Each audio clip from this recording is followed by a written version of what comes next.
नमस्कार दोस्तों। आज हमारा टॉपिक है लिम्फोमा। मैं doctor Ankur Mittal, clinical haematologist, bone marrow transplant physician. आज आप सब लोगों के साथ लिम्फोमा के ऊपर डिस्कशन करने के लिए हाजिर हूँ। तो आज हम लिम्फोमा के बारे में कुछ चीज़ें डिस्कस करेंगे और अगले कुछ मिनटों में मैं आप सब लोगों को बस समझाऊंगा कि लिम्फोमा क्या होता है, इसे हम कैसे सस्पेक्ट कर सकते हैं, इसे कैसे डायग्नोस किया जा सकता है और इसकी ट्रीटमेंट और ट्रीटमेंट के रिजल्ट्स कैसे होते हैं। हम सब लोगों को पता है कि हमारे शरीर में हमारी खुद की क्षमता होती है किसी भी इन्फेक्शन से लड़ने की। हम सब लोगों ने देखा होगा कि अगर कभी भी कोई भी इन्फेक्शन होती है, जैसे अक्सर हम देखते हैं दांतों में या कानों में कोई इन्फेक्शन होती है, तो गर्दन के आसपास जब हम हाथ लगाते हैं तो हमें कुछ ऐसी रसौली जैसी फील होती है। मीन्स कोई भी इन्फेक्शन है तो जो हमारे ड्रेनिंग ग्लैंड्स में जो ड्रेनिंग लिम्फ नोड्स हैं उसमें स्वेलिंग हो सकती है और वो हमारी बॉडी का इम्यून सिस्टम है। तो लिम्फोमा हमारे उन ग्लैंड्स का कैंसर है। ये ग्लैंड्स हमारी बोन मैरो के साथ लिंक्ड होते हैं, तो इसीलिए ये हेमेटोलॉजी यानी कि ब्लड कैंसर्स के अंदर आते हैं। तो कोई हमारे शरीर में जो लिम्फोसाइट्स हैं जो इन ग्लैंड्स में प्रोलिफरेट करते हैं, उनके कैंसर्स को लिम्फोमा कहते हैं। और कभी कभी ये कैंसर हमारे लिम्फ नोड से निकल के ब्लड में भी आ जाते हैं, जिसे हम लिम्फोमा स्पिल कहते हैं। यानी कि हमारी रूटीन ब्लड टेस्ट में हमारी टीएलसी बढ़ जाती हैं, डब्ल्यूबीसी या टीएलसी काउंट्स बढ़ जाते हैं और उसमें लिम्फोसाइट्स की मात्रा काफ़ी हाई होती है। तो अगर हम लिम्फोमा की टाइप्स के बारे में डिस्कस करें, लिम्फोमा की बहुत सारी टाइप्स हैं। मेजरली हम नॉन हॉजकिंस या हॉजकिंस लिम्फोमा कहते हैं।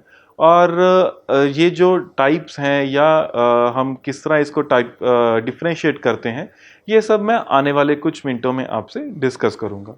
इससे पहले हम आगे चले, मैं आप सब लोगों को बताना चाहता हूं कि हम कब सस्पेक्ट करें और कब हम सोचें कि हम लिम्फोमा के शिकार हो सकते हैं।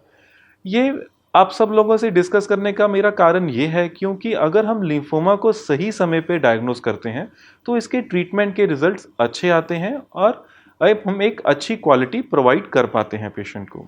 तो हमें कब सस्पेक्ट करना चाहिए? इसमें मुख्य 3 लक्षण होते हैं जिसे हम बी सिम्टम्स कहते हैं। बी सिम्टम्स जाने कि हमें बुखार आ रहा है जिसका हमें कारण नहीं पता, अगर हमारा वज़न कम हो रहा है, कहने का भाव अगर 10% हमारा वज़न कम हो जाए 6 महीने के अंतराल में, तो ये कैंसर का लक्षण हो सकता है। अगर हमें बुखार आ रहा है, अगर हमें पसीना आ रहा है, इतना पसीना कि रात को हमारे कपड़े भीग जाएं, जिसे ड्रेंचिंग स्वेट्स कहा जा सकता है। तो इन तीनों सिम्टम्स या इन तीनों में से कोई भी एक चीज़ हो तो हम लिम्फोमा के शिकार हो सकते हैं। अगर आपको आपकी गर्दन के अराउंड या बाजू के नीचे या इंग्वाइनल एरियाज में आपको कोई रसौली जैसी महसूस होने लगे या कोई गिल्टी जैसे लगने लगे, तो ये लिम्फोमा के लक्षण हो सकते हैं। अगर आपके गर्दन में या बाजू में कहीं पर गिल्टियां हैं और आपको टीबी की दवाई चल रही है पर टीबी का रिस्पांस नहीं आ रहा, तो भी ये लिम्फोमा हो सकता है।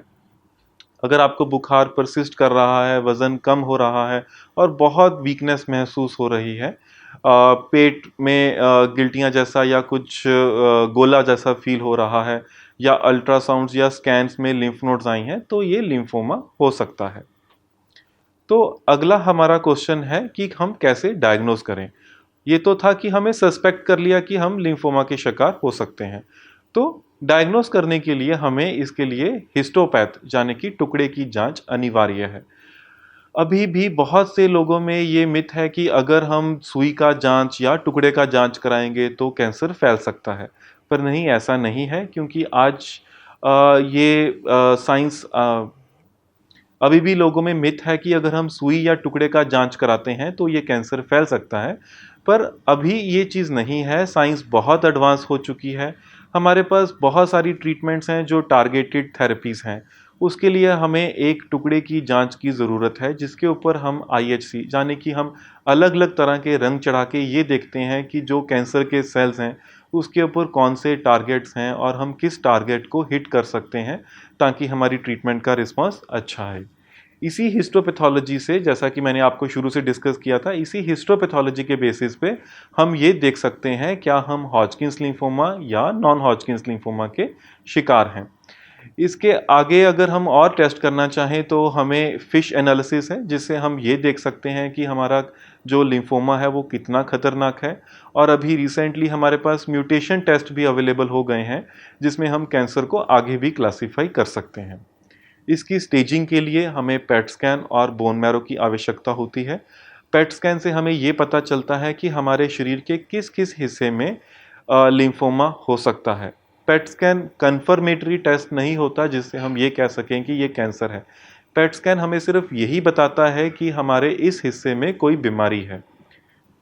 उस पेट स्कैन से हम पेशेंट को ये क्लासिफाई कर सकते हैं कि हमारा कैंसर की स्टेज 1, 2 या 3 या 4 है।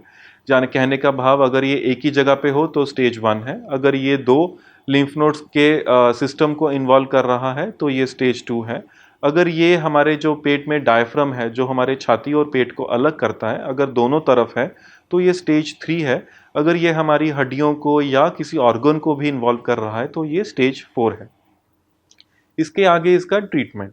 इसकी ट्रीटमेंट में हम टारगेटेड थेरेपीज़, कीमोथेरेपीज़ और इम्यूनोथेरेपीज़ हम यूज़ करते हैं। ये हमें हिस्टोपैथ से पता चलता है कि कौन-सी टारगेट थेरेपीज़ हम यूज़ कर सकते हैं।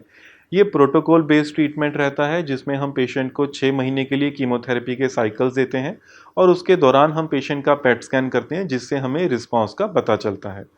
जिस पेशेंट्स में लिम्फोमा वापस आता है या लिम्फोमा का रिस्पॉन्स अच्छा नहीं आता, तो उसमें हमारे पास ऑटोलोगस बोन मैरो ट्रांसप्लांट या एलोजेनिक बोन मैरो ट्रांसप्लांट जैसी सुविधाएं उपलब्ध हैं, जिससे हम पेशेंट को एक बेहतर और एक अच्छा रिस्पॉन्स दे सकते हैं।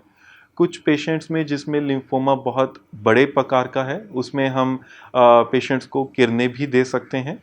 और कुछ हमारे पास अभी ओरल टैबलेट्स भी अवेलेबल हो गई हैं, जिससे हम पेशेंट्स की ट्रीटमेंट कर पाते हैं और कैंसर को कंट्रोल कर पाते हैं। सवाल है कि अगर हमारे किसी भी रिलेटिव को या किसी को भी लिम्फोमा डायग्नोज हो गया है, तो उसकी ट्रीटमेंट के दौरान और ट्रीटमेंट के बाद ज़िंदगी कैसे होगी?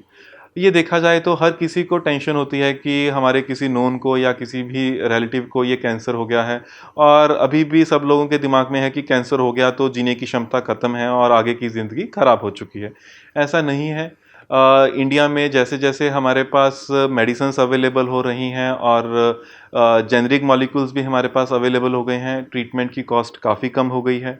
टारगेटेड थेरेपीज़ होने के कारण ट्रीटमेंट के रिज़ल्ट्स बहुत अच्छे हैं और मात्र 6 महीने की ट्रीटमेंट है, जिससे 60 टू 80% पेशेंट्स को बहुत अच्छा रिस्पॉन्स आता है और ये एक नॉर्मल एक अच्छी लाइफ व्यतीत कर पाते हैं।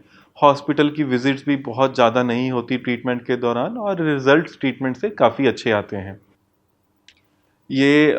अगला सवाल हमेशा लोगों में ये होता है कि अगर हमें कैंसर हो गया, लिम्फोमा हो गया, क्या ये फैमिली में इनहेरिट करता है? क्या ये बच्चों को हो सकता है? हम पेशेंट को क्या खिलाएँ, कहाँ रखें, कैसे करें? तो अभी तक हमारे पास कोई डाटा नहीं है ये कहने के लिए कि इसकी फ़ैमिलियल इनहेरिटेंस है या किसी को लिम्फोमा है, उससे उसके बच्चों को या उनके साथ खान-पीन करने से या रहने से, उनके कपड़े साथ धोने से ये कैंसर किसी और को हो सकता है, ऐसा कुछ भी नहीं है।